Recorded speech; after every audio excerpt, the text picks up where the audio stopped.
오늘은 삼위일체 주일입니다. 먼저 왜 성령 강림절 다음 주일을 삼위일체 주일로 지키는 것인지 생각해 보도록 하겠습니다. 교회 절기를 이런 순서로 정한 사람들의 의도는 아마 성령이 강림한 이후에야 삼위일체 하나님에 대한 비밀을 비로소 알 수 있게 됐다는 뜻이거나 성령을 체험한 후에야 삼위일체 하나님에 대한 비밀을 비로소 알 수 있다는 사실을 암시하기 위해서였을 것입니다. 그러나 엄밀히 따지면 오순절에 성령이 강림하기 이전에 이미 성령 역사에 대해서 가장 먼저 기록된 복음서인 마가복음은 물론 마태복음과 누가복음도 거의 비슷하게 기록하고 있음을 알 수 있습니다. 마가복음은 예수가 세례를 받은 후 물속에서 막 올라오시는데 하늘이 갈라지고 성령이 비둘기같이 자기에게 내려오는 것을 보셨다 라고 기록하고 있고, 마태복음과 누가복음은 이를 조금 각색하지만 핵심 내용은 거의 비슷하게 전달합니다. 오늘 본문인 마태복음은 이보다 더 나아가 성부, 성자, 성령을 한꺼번에 언급하면서 마치 삼위일체를 암시하는 듯한 인상을 풍기고 있습니다. 이에 대해서는 삼위일체론이 확립되거나 그 이전에 삼위일체에 대한 논의들이 이루어질 때 추가된 본문일 가능성이 높다고 이해하는 것이 타당할 것입니다. 실제로 바울 서신이나 사도행전을 보면 예수 그리스도의 이름으로 세례를 베풀었다라고 기록되어 있습니다. 그런데 2세기 이후 어느 시기에 어떤 이유에서건 성자인 예수 그리스도만이 아니라 성부와 성령이 추가됐을 것이며, 그런 흐름이 마태복음 마지막 장에 반영됐을 것이라는 말씀입니다. 기독교 사상사를 살펴보면 기독교가 로마 제국에서 승인되고 국교로까지 인정받게 되는 과정에서 황제의 요구에 따른 여러 교리들이 만들어졌고, 그때 형성된 틀들이 크게 바뀌지 않은 상태에서 지금까지 영향을 미치고 있음을 알 수 있습니다. 삼위일체론도 바로 그 중에 하나입니다. 이 교리는 현대인은 말할 것도 없고 기독교 초창기의 교부들조차도 이해하기 힘들어 애를 먹었던 것으로 알려져 있습니다. 대표적인 경우가 어거스틴인데, 어느 날 그는 삼위일체에 대해 깊이 생각하며 바다를 거닐고 있었습니다. 마침 그때 한 소년이 모래성을 쌓으며 구멍을 내더니 조개껍질로 바닷물을 떠다가 계속 붓고 있었습니다. 이를 한참 바라보던 어거스틴은 소년에게 "얘야, 너 지금 무엇을 하는 것이냐?" 라고 물었습니다. 그러자 소년이 이렇게 대답을 했습니다.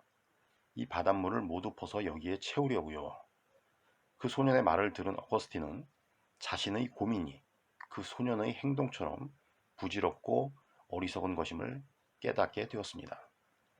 삼위일체는 무한한 하나님에 대해 천 몇백 년 전 사람들이 자신들의 지식과 지혜를 총동원해 제시한 하나의 의견입니다. 하나님의 속성을 사랑이라고 쉽게 표현하지만 그 사랑이 얼마만큼 깊고 넓은지 이해할 수 있는 사람은 없을 것입니다. 마찬가지로 삼위일체에 대해 이해하는 것이 조그만 구멍에 광활한 바다의 물을 가득 채우려는 불가능한 일과 같은데, 어찌 하나님의 속성과 본질에 대해서 완벽하게 이해할 수 있을 것인가 생각해 볼 필요가 있습니다. 우리는 다만 시각 장애인이 코끼리를 만지듯 코나 귀, 앞다리나 뒷다리, 몸통이나 꼬리 중 어느 한 부분을 만지고 짐작할 뿐입니다.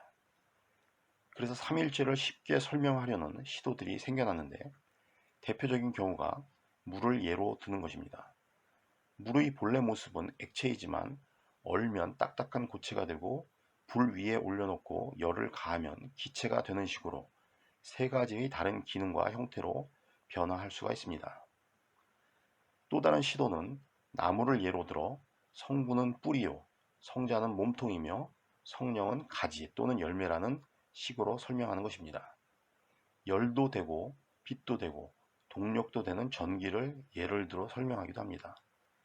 이런 식으로라도 삼위일체에 대해 이해하는 정도가 우리가 할 수 있는 최선일지 모릅니다.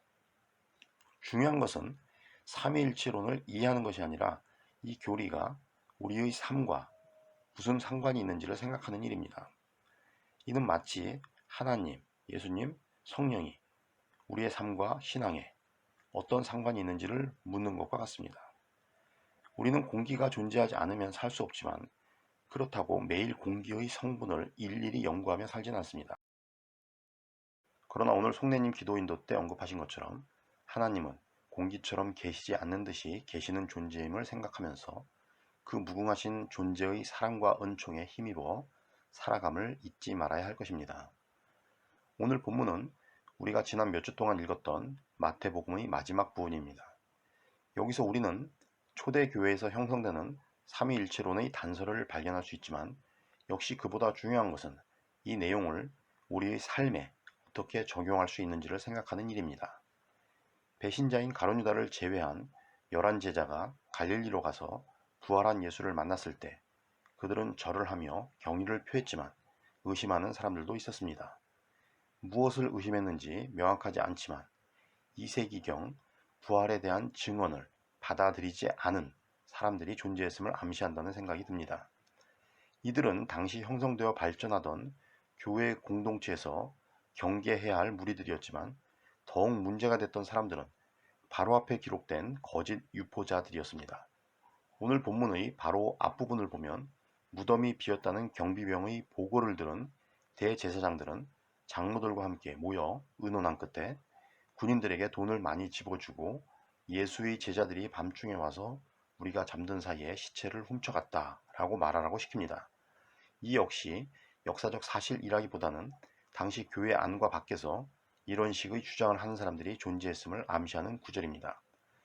그러나 여기서 무엇보다 중요한 것은 그들이 뒤늦게나마 깨닫고 예수의 말씀이라고 기록한 내용입니다. 마태복음은 부활한 예수가 남겼다는 마지막 말을 기록하고 있는데 이 역시 역사적 예수의 말이라기보다는 신앙의 대상으로 선포된, 즉 캐리그마화된 예수의 말씀이라고 이해해야 할 것입니다. 다시 말씀드려 이는 마태 공동체가 예수의 가르침이라고 깨달은 내용을 예수의 입을 빌어 전하는 형식을 취했다는 뜻입니다. 여기서 핵심은 세 가지입니다. 첫 번째는 가서 모든 민족을 제자로 삼아라. 두 번째는 아버지와 아들과 성령의 이름으로 세례를 주어라. 세 번째는 내가 너희에게 명한 모든 것을 가리켜 지키게 하라. 첫 번째 명령에서는 가서라는 동사와 모든 민족, 그리고 제자라는 명사에 관심을 가져야 합니다. 먼저 가서라는 말은 하나님 나라를 위한 선교가 적극적이고 능동적이며 지속적이어야 함을 강조하는 말입니다. 성도의 사명은 믿는 것이 아니라 믿는 바를 삶을 통해 실천하며 전하는 것입니다. 한국 개신교의 문제는 복음을 말로만 전하려고 노력했을 뿐 삶을 통해 실천하며 전하려는 노력이 부족한 데서 비롯된 것이라고 생각할 수 있습니다. 그런 와중에 코로나19라는 직격탄을 맞고 위축된 시점에서 우리에게는 온라인이라는 선교의 장이 허락됐음을 감사해야 할 줄로 믿습니다. 하나님의 속성 중 하나가 유비쿼터스, 즉 언제 어디서나 존재한다는 것입니다.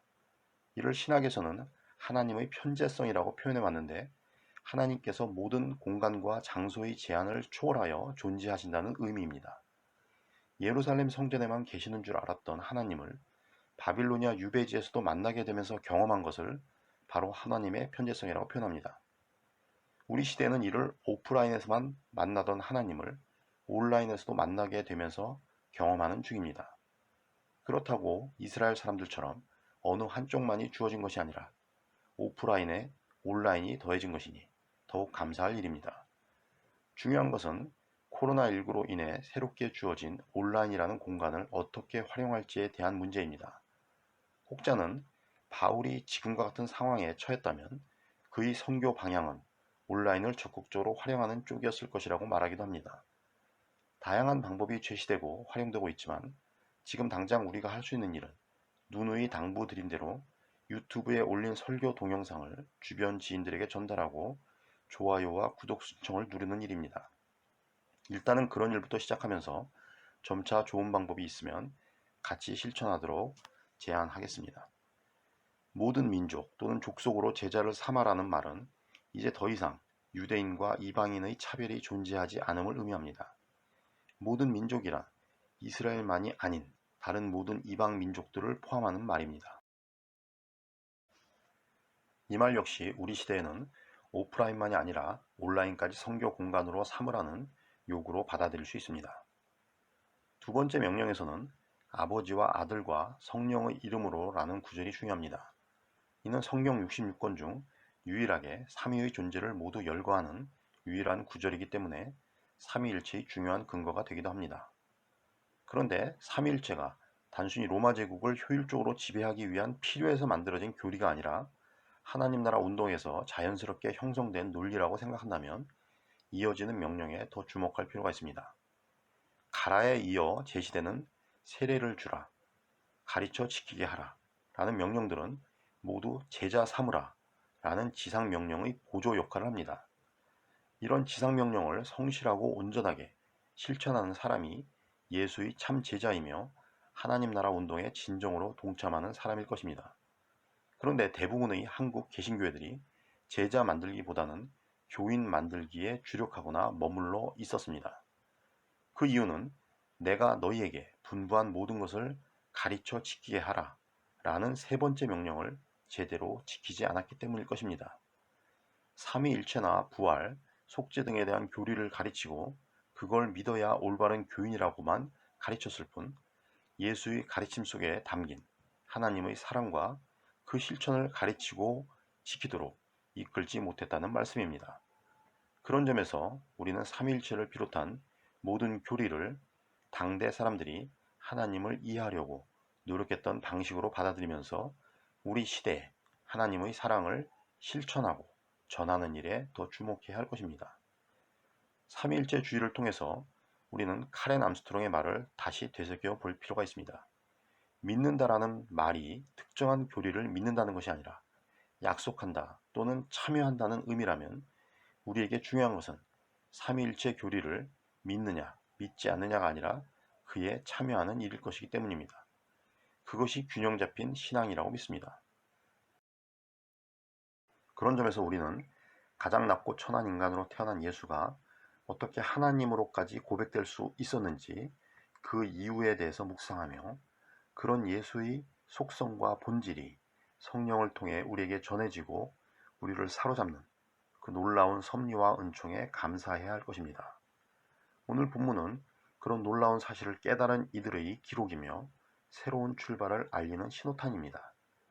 하나님의 은총과 자비, 예수의 사랑과 비폭력적 저항, 성령의 교통과 감화 감동은 우리가 올바른 신앙인으로 살아가는 중요한 원천입니다.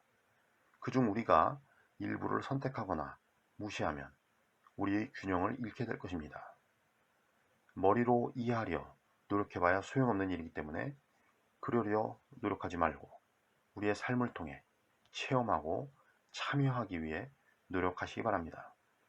그럴 때 우리의 신앙이 균형을 이룰 것이고 그럴 때 우리 교회와 한국교회 그리고 세계 교회의 균형과 올바른 성장도 가능할 것이라고 믿습니다. 그리고 그런 일은 온라인과 오프라인에서 모두 가능할 것이라고 믿습니다. 이상으로 설교를 마치고 다 함께 침묵 기도를 드리도록 하겠습니다.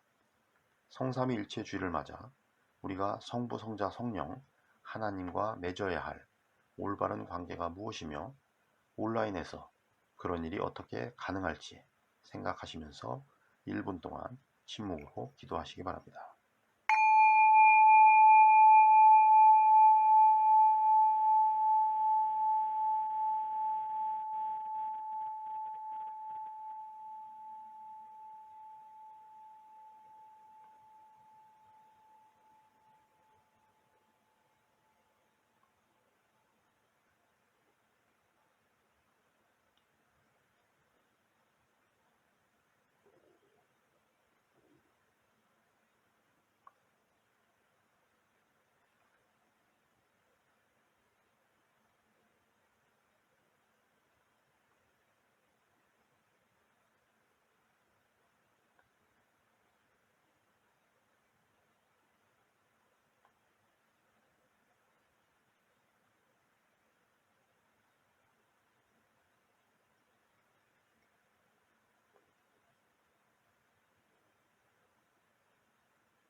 이어서 코로나 사태가 장기화되는 가운데 여러 가지 어려움들이나 힘든 일들에 대해 성부, 성자, 성령 하나님의 위로와 평안을 기원하며 그런 중에도 기쁨과 행복을 주시는 하나님의 은총과 섭리에 감사하는 마음으로 1분 동안 침묵 기도를 드리도록 하겠습니다.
이어서 다 함께 찬송가 304장 그 크신 하나님의 사랑 찬송하시겠습니다.